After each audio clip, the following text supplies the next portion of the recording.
Ren from Hallowed Be Thy Game, and today I'm going to share with you 11 hidden gems for the Nintendo Switch. Let's check it out.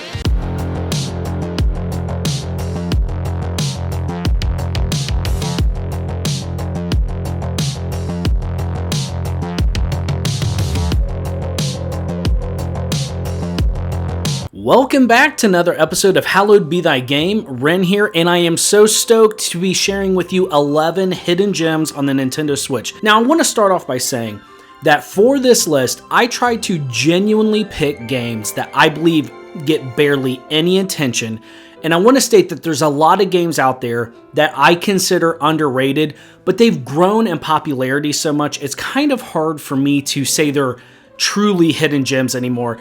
And a big example of that would be like the Trails of Cold Steel, Legend of Heroes series. Obviously, I love those games so much, but with the series breaking 7 million sales, I wanted to give a chance for other hidden gems out there to get some time in the sun. So with that, I've scoured multiple genres. There's definitely some JRPGs here, but I went ahead and threw in some variations here in genre from Metroidvanias and such like that to just give some flavor to the palette. Anyways, without further ado, let's start off with Undernauts, Labyrinth of Yomi. This is my most recent acquisition and hidden gem, and as someone who loves JRPGs so much, you can be plagued by choice and there's just too much. But I want to go ahead and state that getting into Undernauts has been a phenomenal experience. This was recommended to me as someone who loves 7 Dragon 3 Code VFD on the 3DS.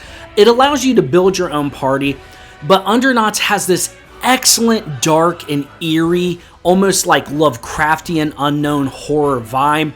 It's excellent. It is a first-person dungeon crawler, so there is that. However, if you're open to that genre, this is a must-own and must-play hidden gem that I fully believe years from now will be sung as one of the best turn-based games that came out for the Switch that wasn't one of the major titles. Undernauts Labyrinth of Yomi, don't miss out on it, pick it up. Now, as of the recording of this video, it is the Halloween season, and there is no better time to jump into some spooky games. Now, one that I do feel receives a lot of praise, but I think for the major Switch goers, this is still a hidden gem, and that is the Coma games. That's right. You can get these physically in the Coma Double Cut packet, but this is an excellent kind of hide-and-seek horror game. It definitely has very terrifying visuals. This lands the ambiance of being hunted so well. I love the art scheme in this game. It's honestly what kept me going despite being a scaredy cat. But hey, if I can get into this game, it's just proof that anyone can. It's a great time. They're not long games, but I definitely feel that the second one just is taking the series in a direction that I really loved. And you can catch this game on some incredible good deals, both physically and digitally. Just keep an eye out for it. And I'm assuming with the Halloween season, this is going to be a great time to be diving into this for the Nintendo Switch. An excellent game to play with the lights off and your headphones on. Phenomenal experience, and one that I think any horror fan should not miss out on. Now, for longtime viewers of the channel, you will know how much I love the Metroidvania genre, and I'm always keeping my eye out for some quality games. Now, one that is definitely a diamond in the rough, but a hidden gem nonetheless, is Overlord Escape from Nazarick. I do want to let you know this is an anime adaptation, but as a fan of the Overlord anime, this is an excellent love letter to that series, and you follow the exploits of kind of a unique character. I'll just leave it there for anybody who's wanting to get into the anime. It's a fantastic show, and I love this game. It is a Metroidvania, and it's surprisingly quality with one area exception that has some pretty steep frame rate issues, so if you're sensitive to that, you are warned. But for the price you can get this at both digitally and physically through PlayAsia, I think this is a great, excellent hidden gem, and I think it's one that's only going to shine with age. I'm hoping they continue to release patches to address the frame rate issues in just one smaller section of the game. That didn't slow me down from having a blast with this game, and it is so much fun. I love the pixel art. I'm such a sucker for it. But this one not only pays homage to the series, but it does it with such gorgeous pixel art graphics. I love this game, and anyone who's a fan of the Overlord anime, genuinely a must-own, an excellent hidden gem on the Nintendo Switch. Now, one genre I am getting into more, if everybody who knows I love the Dark Souls series, Elden Ring and all that, they're like, you got to get into the Monster Hunter games. I don't know why I've been so slow to this party. However, one that is absolutely winning me over is God Eater 3. An absolutely excellent Monster Hunter type game. I love the anime characters in this. The combat is fun and fluid. It's action-packed. It's a lot of fun, and it's one that you can still play with your friends. And really, for the edgelord anime fan deep down in my heart, this hits all the right synapses. God Eater 3, a very hidden gem for the Monster Hunter fans. Check it out. Now, I'm going to hit two games at the same time here, and they're actually two different styles of games, but they're a part of the same series, and that is Umihara Kawase Fresh and Umihara Kawase Bazooka. Now, to start off with Fresh, this is one of the most unique physics-based platformers I've ever played before. Genuinely, I've never played anything before or after this. This is an extremely unique game. I'm not saying it's the only one of its type out there, but for me, it's the only one I've experienced. This is not going to be one that's for everybody. However, if you are a fan of cute, beautiful, colorful graphics and just an extremely distinct physics-based platformer, for sure, right up your alley. You actually are able to platform with a fishing pole. Very weird, but it worked for me. I had a lot of fun with this, and this can still be acquired dirt cheap, which is excellent because, that's not always the case with Switch games, especially hidden gems. Now, another game that is very cheap in this series to get, but I have so much fun with it, is Umihara Kawase Bazooka. This is almost like an arena fighter of sorts, but it kind of has a very retro old school feel to me that you would play on like Sega Genesis or like Super Nintendo, something like that. But the graphics are just gorgeous, they pop, and just to be able to fight through these different levels and the bazooka kind of physics and stuff like that was just really fun. And a very big surprise to me, but totally one that I hardly ever hear anyone talk about this game. Umihara Kawase Bazooka. Of the two, I think this is probably the most palatable to not as niche an audience, but I love them both so much and I can't recommend them enough. Next up is Shining Resonance Refrain. I genuinely think this is an underrated hidden gem on the Switch.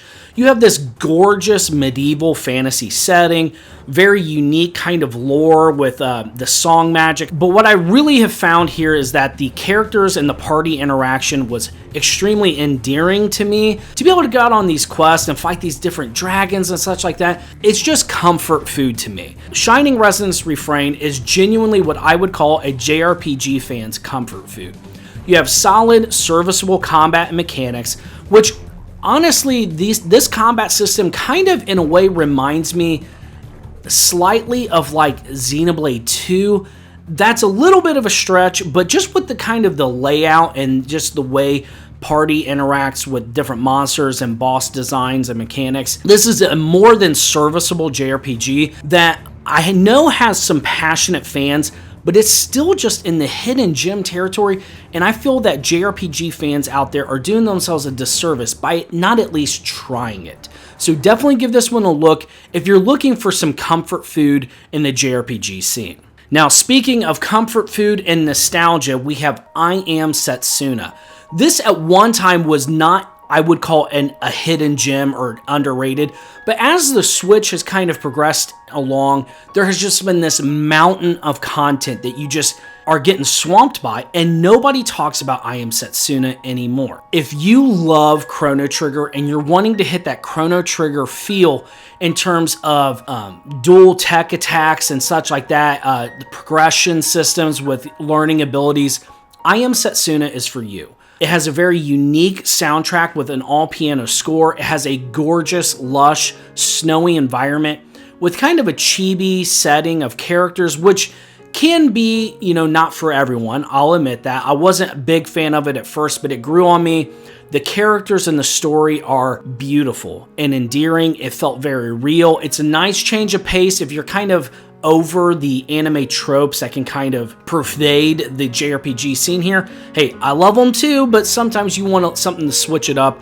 I Am Setsuna is for you. Fantastic experience.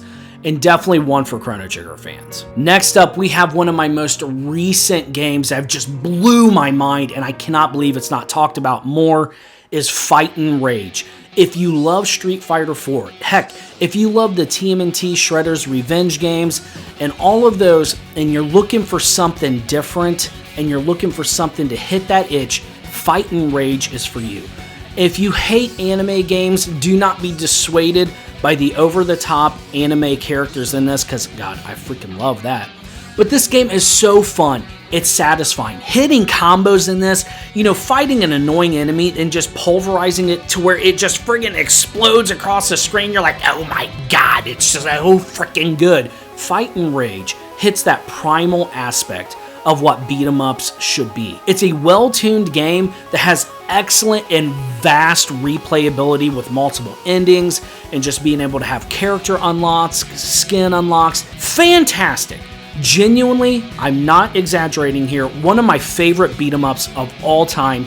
It looks excellent. They knew what they were doing. They made this game for me, but I'm willing to share it with you all and tell you this is a must-own for beat-em-up fans. Now, I love me my Diablo games. I love Diablo 2 so much, and one that absolutely is a hidden gem is Remilore, Lost Girl in the Lands of Lore. Now, Remilore is a fantastic Diablo clone. It's very simple on the surface, but it's fun and well composed. I just played another one here recently called Zengen.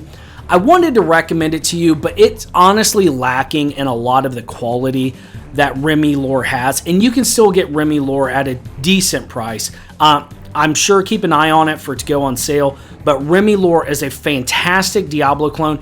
It's one that I used to kind of hear whisperings about a while ago, but again, with this mountain of choice on the Switch, this is just getting pushed further and further back in people's consciousness. Remilore is a must-own for Diablo fans. There's not a ton of fan service or anything like that in this game, but don't let that cutesy aesthetic fool you. There is a fun, excellent quality Diablo clone in here. I had a ton of fun with it. It's a short, fun game to play and hit and go on the run. Can't recommend it enough. Remilore, pick it up. Now, for my last game on today's list, I have one of my favorite Metroidvania games that's a hidden gem to share with you, and that is Dead or School. Oh my God. Okay, so imagine like a Metroid style game mixed with Diablo. I know I just talked about Diablo with Remilore, but in Dead or School, you have this progression system where you find weapons, you can modify them, there's some RNG elements with those weapons, but you build there's multiple build options to where you can have a physical damage build, a ranged build. There's just a lot going on here, and it's surprising because on the surface, you think this is just anime clickbait service, and it does have that, but underneath that, there's a quality game, and it's totally slipping under the radar for so many people. Dead or School is absolutely one of the best hidden gems on the Switch. You can mark this video in your memory and come back 6 years from now when bigger YouTubers are talking about how much of a hidden gem Dead or School is. Fantastic game, and yes, dare I say a must-own hidden gem for Metroidvania fans. Well, there you have it. Those are 11 hidden gems that I think everyone should give a try for the Nintendo Switch. Obviously, this isn't an exhaustive list, and with kind of the term underrated having a broad definition, if I didn't mention one that you think is an absolute must-own, let me know down in the comments, because heck, I probably haven't heard about it, and I'd like to check it out. Like this video if you liked it, and please consider subscribing for more Hidden Gems Switch content. And I also want to give the most massive of thank you to the channel members. Genuinely, your support is an ever bright star that keeps me motivated and push on and make content. Thank you all so much for watching, and I'll see you all next time.